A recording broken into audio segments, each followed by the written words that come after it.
ಹೆಜಮಾಡಿ ಬಿಲ್ಲವರ ಸಂಘದ ಸಭಾಭವನದಲ್ಲಿ ನವೆಂಬರ್ 15ರಂದು ಪುಸ್ತಕ ಮಳಿಗೆ, ಚಿತ್ರಕಲಾ ಪ್ರದರ್ಶನ, ವಸ್ತು ಪ್ರದರ್ಶನಕ್ಕೆ ಅವಕಾಶ ಮಾಡಿಕೊಡಲಾಗಿದೆ.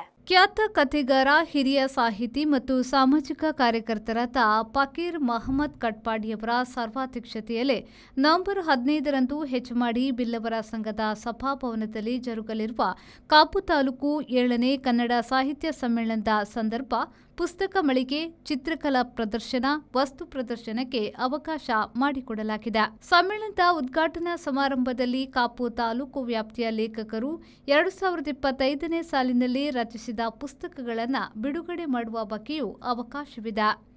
ಮಹತ್ವದ್ದು, ಯಾಕಂದ್ರೆ ನಾನು ದೊಡ್ಡ ದೊಡ್ಡ ಕಾರ್ಯಕ್ರಮಗಳು ಆಗಬೇಕು ವಾತಾವರಣದಲ್ಲಿ ನನ್ನ ಊರಲ್ಲಿ ನನಗೆ ಒಂದು ಗೌರವ ಸಿಗ್ತದೆ ಅಂತ ಹೇಳಿದ್ರೆ ನನಗೆ ಅದಕ್ಕಿಂತ ಖುಷಿ ಆಗುವಂಥದ್ದು, ಹೃದಯ ತುಂಬಿ ಬರುವಂಥ ಒಂದು ವಿಚಾರ ಇದು.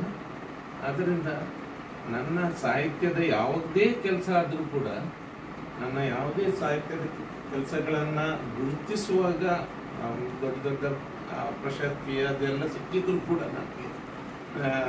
ನನಗೆ ನಮ್ಮ ಊರಿನಲ್ಲಿ, ನನ್ನ ಗ್ರಾಮದಲ್ಲಿ, ನನ್ನ ಮನೆಯಲ್ಲಿ ಇಂಥ ಒಂದು ಬಹಳ ಖುಷಿಯ ಒಂದು ವಾತಾವರಣ ನಿರ್ಮಾಣ ಆಗುವುದು ಅಂತ ಹೇಳಿದರೆ ನನಗೆ ನಾನು ಮರೆಯಲಾಗದ್ದು.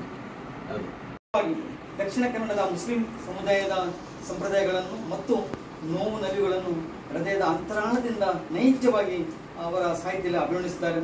ಸಾಹಿತ್ಯ ಕ್ಷೇತ್ರದಲ್ಲಿ ಗೋರಿ ಕಟ್ಟಿಕೊಂಡವರು, ನೋವು, ಪಚ್ಚೆ ಕುದುರೆ, ದಜ್ಜಾಲ, ಅತ್ತರ್ ಹಾಜಿ ಮತ್ತು ಇತರ ಕಥೆಗಳು, ಬೇರೂತಿನಿಂದ ಜೆರುಸಲೇಮಿಗೆ, ಕೈಯೂರಿನ ರೈತಾಬಿಯರು, ರಾಷ್ಟ್ರೀಯತೆ ಮತ್ತು ಮುಸಲ್ಮಾನರು, ಸೂಫಿ ಸಂತರು ಮತ್ತು ಸೂಫಿ ಮಹಿಳೆಯರು, ಉತ್ತರ ಕರ್ನಾಟಕದ ಸೂಫಿ ಸಂತರು, ಹೀಗೆ ಅನೇಕ ಕೃತಿಗಳನ್ನು ಪ್ರಕಟಿಸಿ ಜನರ ಮೆಚ್ಚುಗೆ ಗಳಿಸಿದ್ದಾರೆ. ಇವರು ರವಿರಾಜ್, ವಿ4 ನ್ಯೂಸ್, ಪಡುಬಿದ್ರೆ.